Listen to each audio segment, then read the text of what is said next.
એ ગોરા, આ બધા કોણ છે? ખબર નહીં પા, હું નથી ઓળખતો, પણ અંધુ વિચિત્ર લાગે છે.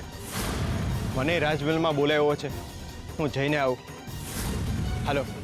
હરે કૃષ્ણ. હરે કૃષ્ણ. અરે આને હું કર્યું? આને કેમ મારો છો? બીજા લેતા ભગવાન નામ બોલ. અરે આને હું કેમ મારો છો? આ પાપ છે. ગોરા, ગોરા, ગોરા, હું થયું લાખા કાકા? મંદિરમાં.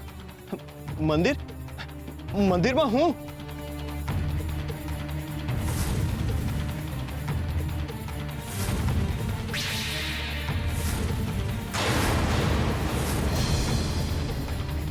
કોને કર્યું આ પાપ? ને કેમ કરી રહ્યા છો તમે લોકો આ?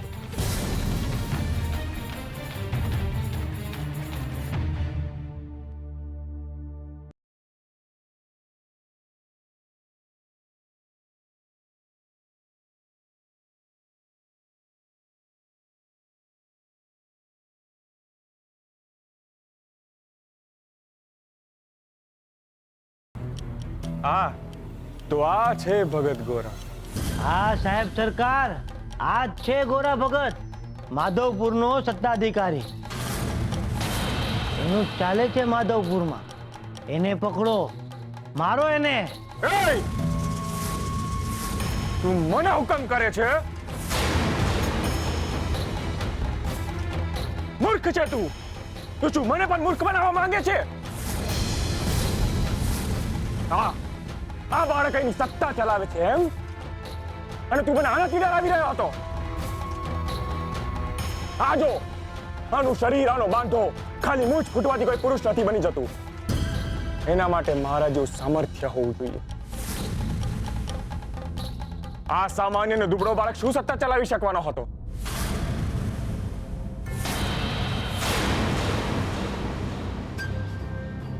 એ બાળક, હમણાં જે ભજનનો અવાજ આવતો હતો, એ શું તું ગાતો હતો? હા, હું જ મારા હરિને યાદ કરતો હતો. પણ તમે કોણ છો ને આંધી હું કરી રહ્યા છો? શું કરી રહ્યા છો એટલે? તું છે કોણ મને સવાલ કરવા વાળો? આમ તો હું તમને સવાલ ન કરત, પણ મેં જોયું તમે મંદિરના કિવાડ બંધ કરી દીધા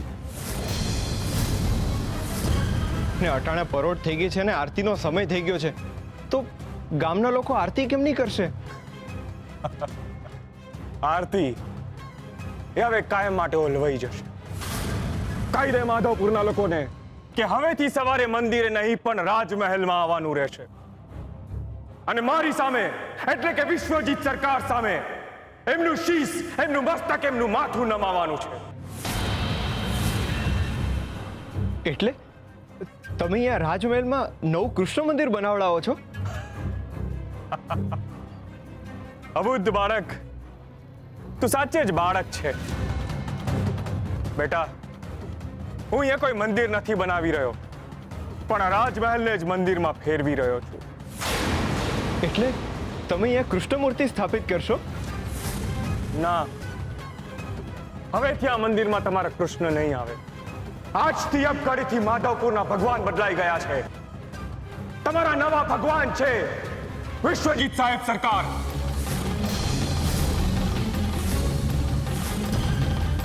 હા, હું બોલો છો તમે? સત્ય બોલી રહ્યો છું.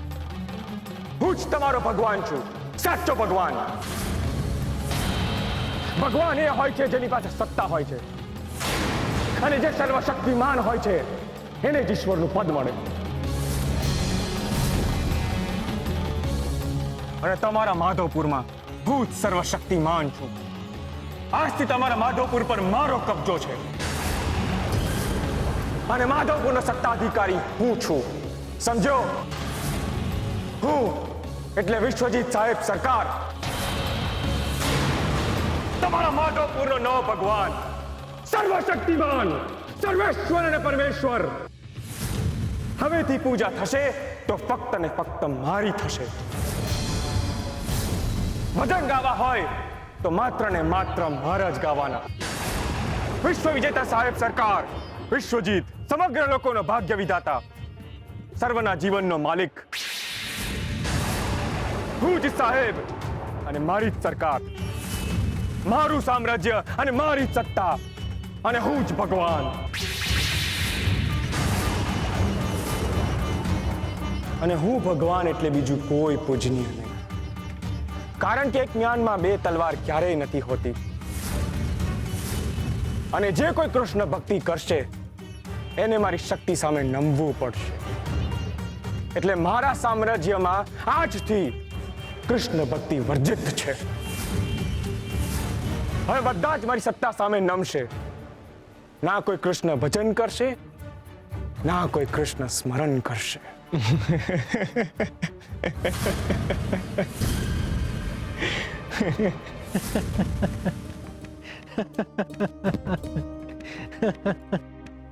ના, તમે અને ગોરા બંને કેમ હસી રહ્યા છો? આ માણસ તો બહુ ક્રૂર છે અને એ તો તમારો કટ્ટર વિરોધી પણ છે. અને એ તો આખા ગામને તમારી ભક્તિથી દૂર કરી રહ્યો છે. તો તમને ચિંતા નથી થતી?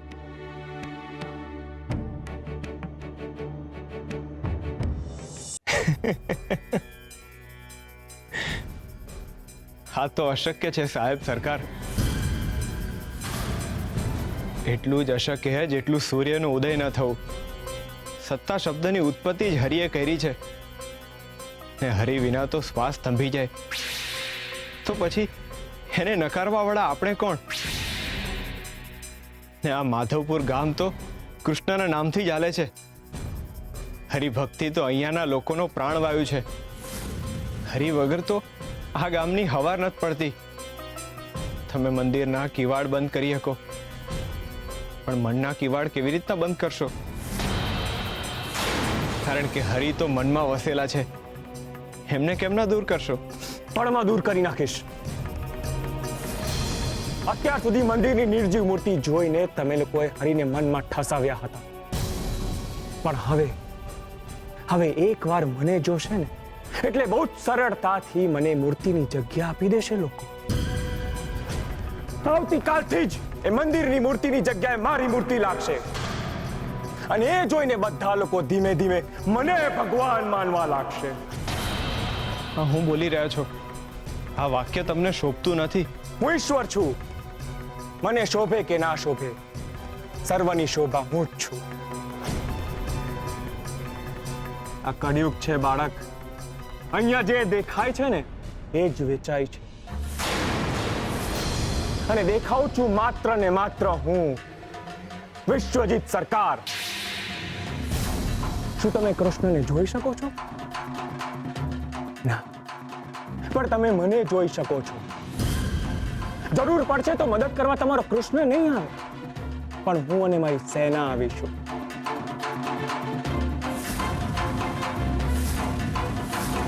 તમારો કૃષ્ણ તો દેખાય છે જ ક્યાં? એ તો અદ્રશ્ય છે. અને શું કામ આવશે તમારી સામે? કૃષ્ણને જોવા માટે ભક્તિની દ્રષ્ટિ જોઈએ. તમે સમજો, હરિ તો શ્વાસ છે. એ બાળક, બસ હવે તું કૃષ્ણના પક્ષમાં એક શબ્દ પણ બોલ્યો છે ને તો તને જીવતો નહીં છોડું. તું માટીમાં કામ કરતો સામાન્ય માણસ છે. જા જઈને માટલા ગળ, ધન પેદા કર. તું બાળક છે ને એટલે તારી વાતોનો તને દંડ નથી આપતો. પણ એક વાત યાદ રાખજે, આજથી કૃષ્ણનું નામ કે કૃષ્ણનું ભજન બંને બંધ થઈ જવા જોઈએ. સિપાહીઓ, ગામમાં જલ્દીથી જલ્દી આ સમાચાર પહોંચી જવા જોઈએ કે કૃષ્ણની ભક્તિ કરવી એ વર્જિત છે. સાહેબ સરકાર, આ મહારાજનું શું કરવાનું છે? હું તો તમારો સેવક છું ભાઈ બાપ. મને મારતા નહીં. તમે કહેશો ને તો મહેલના કોઈ પણ ખૂણામાં પડ્યો રહીશ. પણ મને મારતા નહીં. મને જીવતો રાખજો. મને મૃત્યુદંડ નહીં આપતા મને. એમ ના સમજતો કે તારા કારનામા વિશ્વજીત સરકારને ખબર નથી. મને બધી જ ખબર છે તારી અને તારા રાજ્યની. હું વિશ્વજીત છું, વિશ્વ વિજેતા વિશ્વજીત. હું વિશ્વની બધી જ માહિતી રાખું છું. તે સત્તાની લાલચમાં આવીને તારા સાગા બાપનું ગળું કાપી નાખ્યું હતું.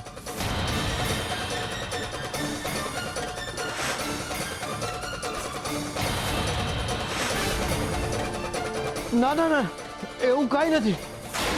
તમને કોણે કીધું? આ બધું ખોટું છે. એટલું ખોટું બોલી રહ્યા છું? બોલ કોણ છું હું? બોલ કોણ છું હું?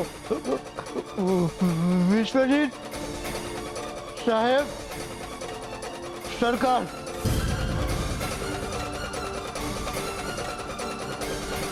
નહીં નહીં નહીં નહીં નહીં નહીં, માફ કરો મને.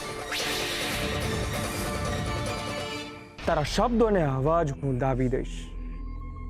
મારી સામે જે પણ આવે છે ને એનું સર્વનાશ થાય છે, અને તારી જીભ હવે મારા જીતની વચ્ચે નહીં આવે.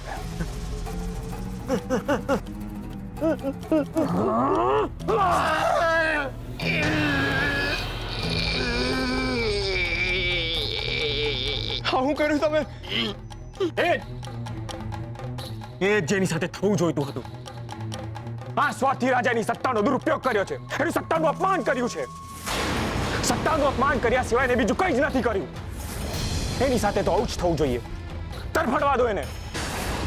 સિપાહીઓ, ફેંકી દો એને કારાવાસમાં. અને હાથ અને એના પગની પણ જીભ જેવી જ હાલત થવી જોઈએ. કાપી નાખો એના બાકીના બધા અંગ. એટલી પીડા આપો કે એનું મોત પણ એને નજીક આવતા ડરે. એનું જીવન એનું મૃત્યુ સમ થઈ જાય. જાઓ.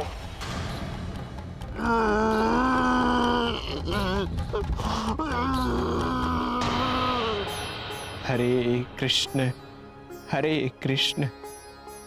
કેટલી બધી પીડા આપે છે આ માણસ આ મહારાજને. ના, આને તો મૃત્યુ મળવું જોઈએ. તો પછી સજા કેમ? અરે આ તો જીવવાને પણ લાયક નથી. અને આ ક્યાંનો ન્યાય છે નાથ? એણે આ જ જગ્યા પર એના પિતાને કેટલી ક્રૂરતાપૂર્વક માર્યા, અને આજે એને જીવતો છોડી દેવામાં આવ્યો. ક્યાં ગયો તમારો કર્મનો સિદ્ધાંત? રૂકમણી, જે થઈ રહ્યું છે એ કર્મના સિદ્ધાંત પ્રમાણે જ થઈ રહ્યું છે. બરાબર ન્યાય થઈ રહ્યો છે રૂકમણી. મૃત્યુ આપનારને જીવન? આ ક્યાંનો ન્યાય? એનું જીવન મૃત્યુ કરતાં પણ વધારે દયનીય હશે.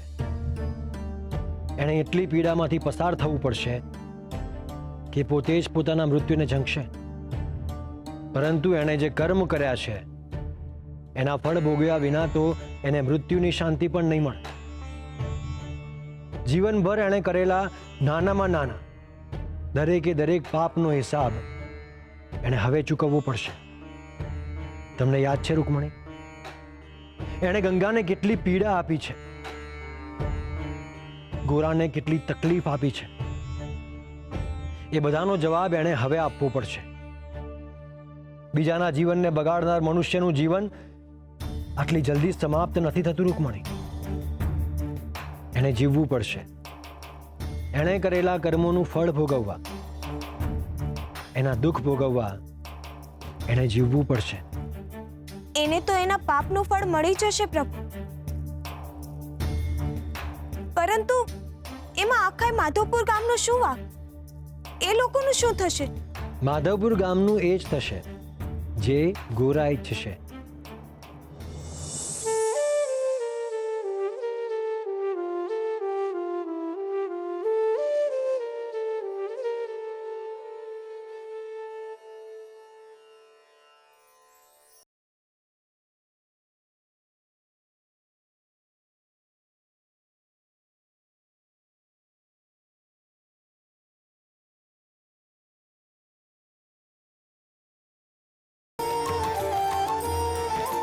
હરે કૃષ્ણ, હરે કૃષ્ણ.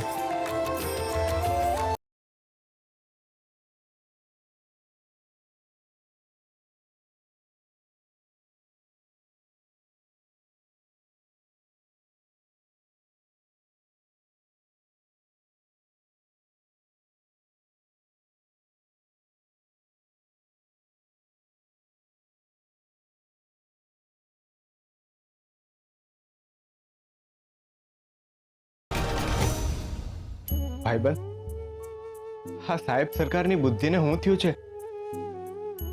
એ કેવા વિચારો સાથે અહીંયા આવ્યા છે? તમારું નામ લેતાની હારે આનંદની અનુભૂતિ થતી હોય એવી ભક્તિને કોઈ વર્જિત કેવી રીતના કરી શકે? કદાચ એને તમારામાં વિશ્વાસ નહીં હોય ને હું માનું છું કે તમારા પર વિશ્વાસ ના હોવો ને એટલે જીવનમાં વિશ્વાસ ના હોવો.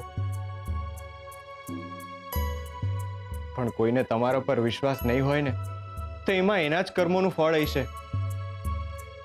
હે હરિ, હવે તમે જ કોઈ પણ રીતે એમનામાં તમારા હોવાપણાનો અનુભવ કરાવો. તમે કંઈ કરો કે ના કરો, પણ હું તમને વચન આપું છું કે હું ભજન ગાતો હોઉં કે ન ગાતો હોઉં, પણ લોકોના મનમાં તમારું નામ સતત જીવતું રાખીશ. મારો હરિ અંધારામાં હંધાયના મનમાં દીપકની જેમ ઝળહળતો રહેશે. એ જવાબદારી મારી છે ભાઈબંધ.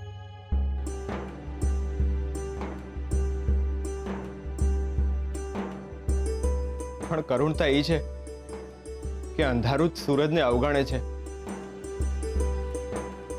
હું કોઈ પણ ભોગે સાહેબ સરકારના મનમાં તમારા નામની આસ્થાનો દીવો પ્રગટાવીને જ રહીશ. પણ એમાં તમારે જ મારી મદદ કરવી પડશે. એ બચારો અંધકારમાં જીવી રહ્યો છે. એ બચારાને અંધકારમાંથી બહાર કાઢીને તમારે જ તમારો પરિચય આપવો પડશે. આમ તો કૃષ્ણનું નામ નહીં લેવાનું એમ કરીને એ જ તમને સૌથી વધારે યાદ કરે છે. તમારે એને હરે કૃષ્ણ બોલતા કરવો જ પડશે.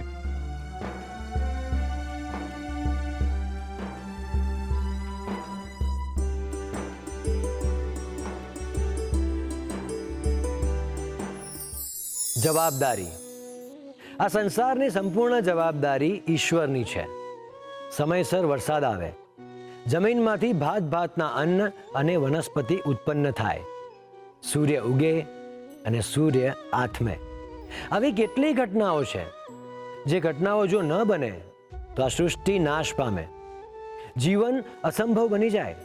એ જ રીતે દરેક મનુષ્યની પોતાના ઘર પ્રત્યે ઘણી બધી જવાબદારીઓ હોય છે અને એ જવાબદારી જ એનું પ્રથમ કર્તવ્ય છે. પોતાના ઘરની સુરક્ષા કરવી, ઘરનું પોષણ કરવું, પોતાના ઘરને હૂંફ આપવી, એ એની પ્રથમ પૂજા છે.